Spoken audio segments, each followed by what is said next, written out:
News and views Tamil cinema அல்லாத சில விஷயங்களை நான் அதில் பேசிகிட்டு இருக்கேன். விருப்பம் உள்ளவர்கள் அதில் போய் பாருங்கள், உங்களுடைய கருத்துக்களை பதிவிடுங்க. விஷயத்துக்கு வருவோம். ஸ்டில்லை பார்த்தீங்களா? எக்ஸ்க்ளூசிவான ஸ்டில்லு. நம்ம தான் இது வெளியிடுறோம், வேறு எதுலேயுமே வரலை. ஃபஸ்ட் டைம் நம்ம தான் வெளியிடுறோம். பிரேம்ஜி, பக்கத்தில் அவருடைய மனைவி இந்து, நடுவில் இசை ஞானி இளையராஜா. நீங்கள் பார்த்துருக்கலாம் பல சோஷியல் மீடியாக்களில் இளையராஜா ஏன் இந்த திருமணத்துக்கு வரலை அப்படின்னு ஒரு பெரிய கேள்வி எழுப்பியிருந்தாங்க. பல தற்குறிகள் பெரிய பெரிய தம்ப்நெயிலில் போட்டு அதில் ஆமாண்டா நான் உன் கல்யாணத்துக்கு வரமாட்டேன்டா அப்படின்னு போட்டு இளையராஜா ஆத்திரம் அப்படின்லாம் போட்டு பிரேம்ஜி ஃபோட்டோவும் இளையராஜா ஃபோட்டோவெலாம் வச்சுருந்தாங்க. ஸோ இந்த மாதிரி தகவல்கள் பரவும் பொழுது சரி ரைட்டு எப்படியாவது இந்த ஸ்டில்லை தேடி பிடிச்சி கொண்டு வந்துடுவோம் அப்படின்னு ஒரு பல முயற்சிகளுக்கு பிறகு இந்த ஸ்டில்லை வாங்கினோம். பிரேம்ஜி கல்யாணம் ஊருக்கெல்லாம் தான் கொரோனா. பிரேம்ஜியை பொறுத்தளவுக்கு அது நல்ல நேரம் வரானா அப்படின்னு தான் எடுத்துக்கணும். என்ன காரணம் அப்படின்னா, இந்த கொரோனா நேரத்தில் தான் இவர்களுக்குள் காதல் மலர்ந்ததாக ஒரு வரலாற்று செப்பேடு சொல்லுது. அதாவது இன்ஸ்டாகிராமில் தான் 2 பேருக்கும் பழக்கம் ஏற்பட்டிருக்கு. அவங்க ஒரு ப்ரைவேட் பேங்க்கில் ஒர்க் பண்ணிகிட்ருக்காங்க இந்து. இப்போ இன்ஸ்டாவில் பிரேம்ஜி அப்படியே அரட்டை அடிச்சுக்கிட்டு இருப்பார். அதில் இவங்க ஒரு சில கமெண்ட்டுகளை போட, அவர் பதில் போட, இப்படியே அந்த பழக்கம் ஸ்டார்ட் ஆகிருக்கு.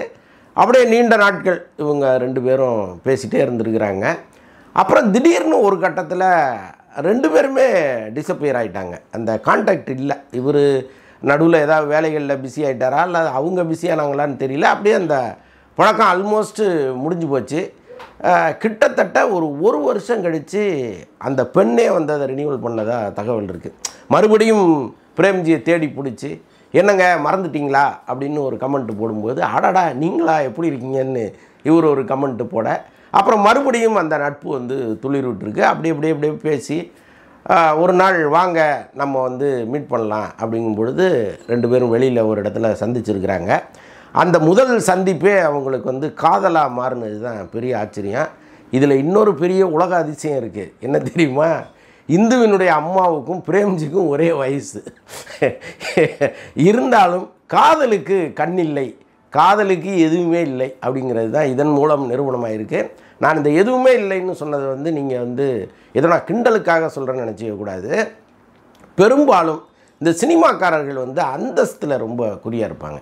நாம் யார், நம்முடைய பேக்ரவுண்டு என்ன, நம்மக்கிட்ட எவ்வளோ சொத்து இருக்குது அப்படின்லாம் பார்த்துட்டு அந்த சொத்துக்கேற்ப ஒரு பெண்ணை தேர்வு செய்கிற வழக்கம் இங்கே நிறைய பேர்கிட்ட இருக்குது. பெண் அழகாக இருப்பாங்க, பட்டு வசதி இல்லைங்க, எப்படி போகிறது அப்படிங்கிற மாதிரி தட்டி கழிப்பாங்க. பல காதல்கள் அப்படியே நட்டத்திலே விட்டுட்டு கிளம்புனதெல்லாம் உண்டு.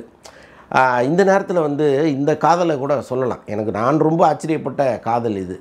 ரேஷ்மான்னு ஒரு நடிகர் இருந்தாங்க. ஒரே ஒரு படத்தில் தான் நடித்தாங்க அவங்க. இப்போ பல ரேஷ்மாக்கள் வந்துட்டாங்க. நான் சொல்கிறது அப்போ நடிகர் ரவிச்சந்திரனுடைய மகன் அம்சவிரதன் காதலித்து திருமணம் செய்து கொண்ட நடிகை அவங்க. அவங்கள நான் முதன்முறையாக பேட்டி எடுக்க போகும்பொழுது ஒரு சின்ன ஒரு வீடு, ஒரு சிங்கிள் பெட்ரூமில் தான் மொத்த வீடுமே. ரொம்ப எளிமையான குடும்பம் அவங்க. ஆனால் அழகாக இருப்பாங்க. அவங்க அம்சவிரதனை ஒரு படத்தில் நடிக்கும் பொழுது அவங்க 2 பேருக்கும் காதல் வந்துச்சு. அம்சவிரதன் அவ்வளோ பெரிய பணக்காரர். அவங்க அப்பா கோடியாக சொத்துக்களை சேர்த்து வச்சுருக்கிறார். நீங்கள் இந்த டி நகர் பக்கம் பிரசாந்த் டவர்ஸ் பக்கம்லாம் போனீங்கன்னா அவங்களுக்கு ஏகப்பட்ட சொத்துக்கள் இருக்குது. சென்னையிலே ஏகப்பட்ட சொத்துக்கள் இருக்குது. அவர் ஆனால் அந்த காதலில் ரொம்ப பிடிவாதமாக இருந்து கல்யாணம் பண்ணணும்னு சொல்லும்போது, ரவிச்சந்திரன் ரொம்ப ஏழை குடும்பமாக இருக்கேப்பா இவங்க, இந்த பொண்ணு அதுவும் நடிகைன்னு வேறு சொல்கிற, எப்படி இருப்பாங்க அப்படிங்கும் பொழுது அப்போ அவர் சொல்கிறாரு, அந்த பெண் ஒரு மாதம் 2 மாதம் நம்ம வீட்டில் தங்கியிருக்கட்டும், அவங்களுடைய நடவடிக்கை குணநலன்கள்லாம் பார்த்துட்டு ஒருவேளை நம்ம குடும்பத்துக்கு ஏற்ற பொண்ணாக இருந்தால் நான் கல்யாணம் பண்ணி வைக்கிறேன் பாங்கும் பொழுது சம்மதித்து அவங்க வர்றாங்க. நிஜமாகவே அந்த குடும்பத்தில் ஒரு குத்து விளக்காக தான் அவங்க நுழைஞ்சு அதுக்கப்புறம் அந்த குடும்பத்தில் உள்ளவர்களை எல்லாரையும் இம்ப்ரெஸ் பண்ணி கல்யாணம் பண்ணிட்டாங்க. ரொம்ப சிறப்பாக வாழ்ந்துட்டுருக்காங்க. இப்படி எங்கேயாவது ரேராக நடக்கும். அது ரொம்ப எளிய குடும்பத்தை சேர்ந்த பெண்ணை ரொம்ப வசதியானவர்கள் கல்யாணம் பண்ணிக்கிறது. கிட்டத்தட்ட பிரேம்ஜியினுடைய லைஃப்பும் அதுதான்.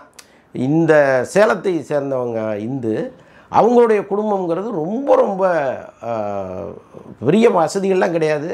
ஏதோ காய்கறி கடை வச்சுருக்கிறாங்க அவங்க அம்மாங்கிற மாதிரி சொல்கிறாங்க. இப்போ பிரேம்ஜி காதல் வயப்படுறாரு, அப்படியே பேசுகிறாங்க. ஒரு கட்டத்தில் அந்த ஃபேமிலி பற்றி தெரியும் பொழுது பிரேம்ஜி அதை பற்றிலாம் ஒன்றுமே அலட்டிக்கல. பேசிக்கலாகவே பிரேம்ஜி ரொம்ப நல்லவர், அதில் ஒன்றும் எந்த சந்தேகமும் கிடையாது. அவர்கிட்ட இருக்கிற ஒரே கெட்ட பழக்கம் குடிக்கிறது தான். நல்லா தெரியும். நீங்கள் எக்ஸ் தளத்துலலாம் வெங்கட் பிரபுவும் பிரேம்ஜியுமே கையில் பாட்டிலை வச்சுட்டு பிராண்ட் அம்பாசிடரெல்லாம் இருப்பாங்க. ஏதாவது ஒரு சரக்குகளை கையில் வச்சுக்கிட்டு அந்த சரக்கை பற்றி சிலாகிச்சு பேசி இப்படி தான் அவங்க ஜாலியாக இருக்கிறது. அவங்களுடைய நண்பர்களும் கிட்டத்தட்ட அப்படி தான். அதை தாண்டி இந்த வஞ்சகம், சூழ்ச்சி இதிலெல்லாம் இதுக்கும் பிரேம்ஜிக்கும் சம்மந்தமே கிடையாது. பிறந்ததுலேருந்தே வெகுளியாக வாழ்ந்துட்டுருக்கிற ஒரு மனுஷன் அவர். அதே மாதிரி லண்டனில் மியூசிக் படித்தவர் பிரேம்ஜி. அங்கே படித்த அந்த கலையை அவர் இங்கே தனியாக பயன்படுத்தியிருந்தாருன்னா இன்றைக்கி ஒரு குறிப்பிடத்தகுந்த இசையமைப்பாளராக கூட அவர் மாறி இருக்கலாம். பட் வழக்கம் போல் இந்த விளையாட்டு பிள்ளையாகவே இன்றளவும் அவர் இருக்கார். பட் இவனுக்கு ஒரு பெரிய பக்கபலமாக பிரேம்ஜி இருக்கார். இவனுடைய இசையில் பிரேம்ஜியினுடைய பங்குங்கிறது பெரிய அளவுக்கு உண்டு. ஸோ அதனால் பிரேம்ஜியும் அதை வெட்டியாக பொழுத போக்குறவர் இல்லை. ஸோ இப்படிப்பட்ட சூழ்நிலையில் இந்த கொரோனாவுக்கு பிறகு ஒரு சின்ன பிரேக்கப் ஆகி மறுபடி பிரேக்கப்னு சொல்ல முடியாது, ஒரு இடைவெளி. அதற்கப்புறம் மீண்டும் ஒருவர் கண்டுபிடித்து சேர்றாங்க. இப்போது திருத்தணியில் அந்த திருமணம் நடைபெறுது. பெண் வீட்டிலேருந்து வந்தவங்களே ரொம்ப சொற்பமானவர்கள், ஒரு 10 பேருக்கு மேலே கிடையாது அப்படிங்கிறாங்க.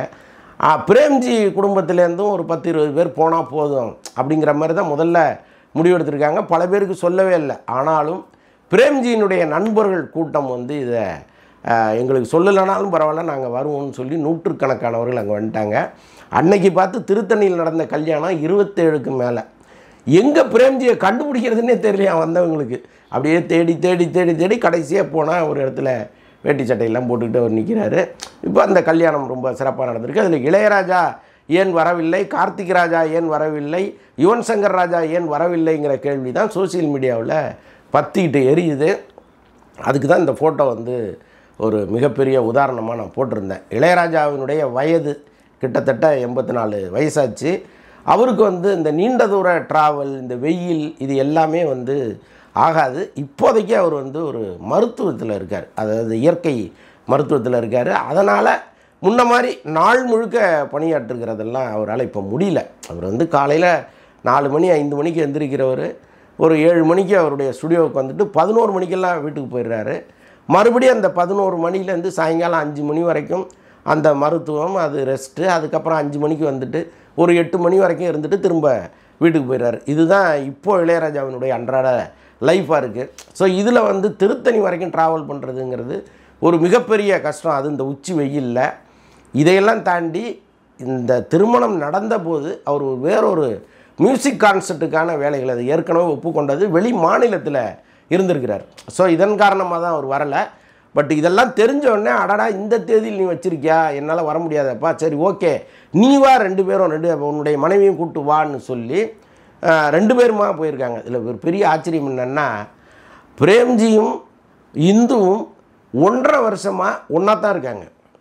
அதுவும் அவள் பிரேம்ஜியினுடைய சொந்த வீட்டில். இப்போ கங்கைமரன் எல்லாமே இருந்தாங்க இல்லையா, கங்கைமரன் பிரேம்ஜி எல்லாம் இருந்த அதே வீட்டில் இந்த பொண்ணோட போய் ஒரு 1.5 வருஷமாக லிவிங் டுகெதரில் இருக்கார்.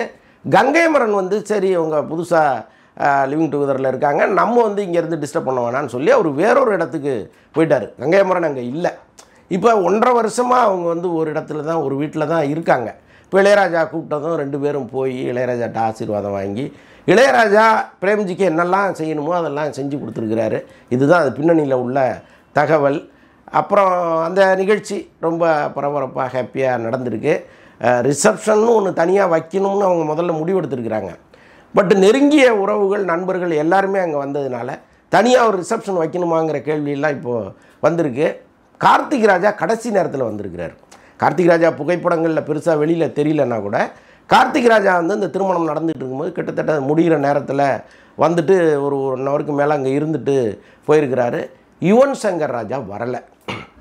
யுவன் சங்கர் ராஜா ஏன் வரலை அப்படின்னா, அவர் என்றைக்கு இஸ்லாமியராக மாறினாரோ அதற்கப்புறம் இந்து கோவில்களுக்குள் வருவதில்லைங்கிறத அவர் ஒரு முடிவாக எடுத்துருக்கிறாராம். ஸோ அதனால் அவர் என்ன பண்ணியிருக்கிறாரு, என்னால் உன் கல்யாணத்துக்கு வர முடியாதுப்பா, நீங்கள் 2 பேரும் கிளம்பி துபாய் வாங்க, நம்ம வீட்டில் 1 மாதம் தங்கி இருந்துட்டு போங்கன்னு அவர் இன்வைட் பண்ணியிருக்கிறாராம். இது ஒரு தகவல்.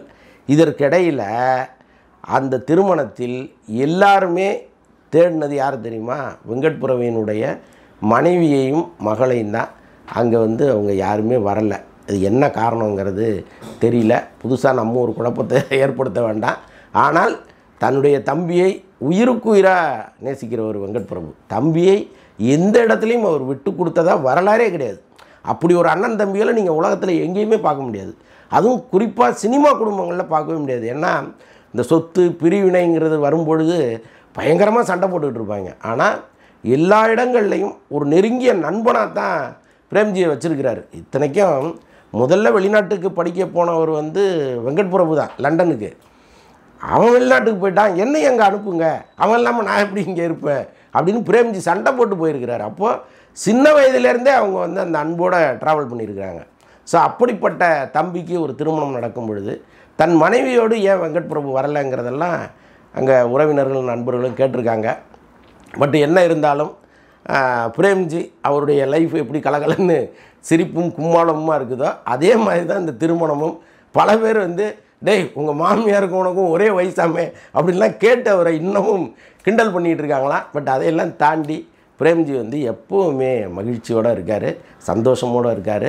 இந்த சந்தோஷமும் மகிழ்ச்சியும் காலம் முழுக்க அவருக்கு நீடிக்கணும்.